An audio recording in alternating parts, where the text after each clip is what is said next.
ভারতকে পাশ কাটিয়ে পাকিস্তান থেকে সম্প্রতি ২৫,০০০ টন চিনি আমদানি করছে বাংলাদেশ। গণমাধ্যম ও সোশ্যাল মিডিয়ায় এমন খবর ছড়িয়ে পড়তেই করাচি ও ঢাকার বাণিজ্যিক সম্ভাবনার বিষয়টি নতুন করে সামনে আসলো। নভেম্বরের মাঝামাঝি সময়ে করাচি থেকে সরাসরি চট্টগ্রাম বন্দরে ভিড়ে কন্টেইনার বহনকারী একটি জাহাজ। স্বাধীনতার পর প্রথমবারের মতো সরাসরি জাহাজ আসলেও বহুদিন থেকেই দুই দেশের মধ্যে রয়েছে ব্যবসায়িক সম্পর্ক। সেক্ষেত্রে প্রশ্ন উঠেছে, বিগত সরকার কি ইচ্ছা করেই আলোচনায় আনতে দেয়নি ঢাকা করাচির ইকোনমিক রিলেশন?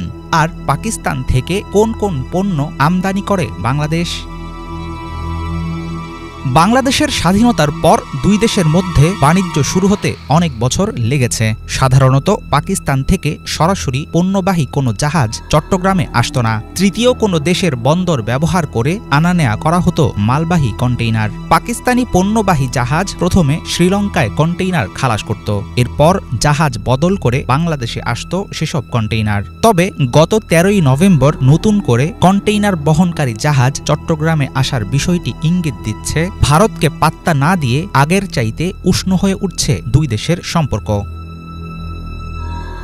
গত কয়েক দশক ধরে হাসিনা সরকারের শাসন আমলে ভারতের পরোক্ষ ইশারায় জটিল করে ফেলা হয়েছিল ঢাকা করাচির বাণিজ্যিক সম্পর্ক। ২০০৯ সালে বাংলাদেশের ক্ষমতায় আসে আওয়ামী লীগ। তখন থেকেই মূলত সীমিত হতে থাকে পাকিস্তানের সঙ্গে আমদানি রপ্তানি কার্যক্রম। নিরাপত্তার কারণ দেখিয়ে পাকিস্তান থেকে আমদানি করা অধিকাংশ পণ্য লাল তালিকাভুক্ত করে রাখে বাংলাদেশের জাতীয় রাজস্ব বোর্ড।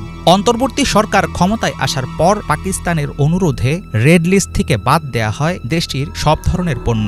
শিথিল করা হয় পণ্য আমদানিতে কড়াকড়ি।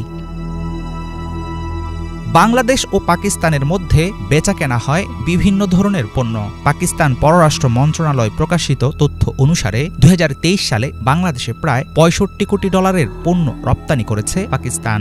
তুলা, সিমেন্টের কাঁচামাল, পাট, textile fabrics, paper, medical equipment সহ অনেক পণ্য আসে করাচি থেকে। এছাড়াও বাংলাদেশের বাজারে পাকিস্তানের সিলিং ফ্যান, ফল ফলাদি, ফলের জুস, নারীদের পোশাকের রয়েছে বেশ চাহিদা। তবে বাংলাদেশ থেকে কৃষি পণ্য, গার্মেন্ট, মেডিসিন, লেদার সহ যে পরিমাণ পণ্য পাকিস্তানে রপ্তানি হয় তার চেয়ে বেশি কিনে খোদ বাংলাদেশ।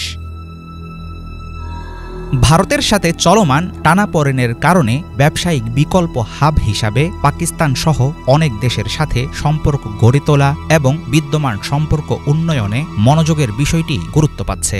রাজনৈতিক পট পরিবর্তনের পর ভারত নির্ভরশীলতা কমানোর ব্যাপারে কার্যকর পদক্ষেপ নেয়ার বিকল্প নেই বলে মনে করেন গবেষক ও আমদানি রপ্তানি সংশ্লিষ্ট বিশেষজ্ঞরা। সেক্ষেত্রে পাকিস্তানের সাথে ব্যবসায়িক সম্পর্ক আরও বাড়লে ভারতের জন্য সেটা হবে আরেকটি বড় ধাক্কা।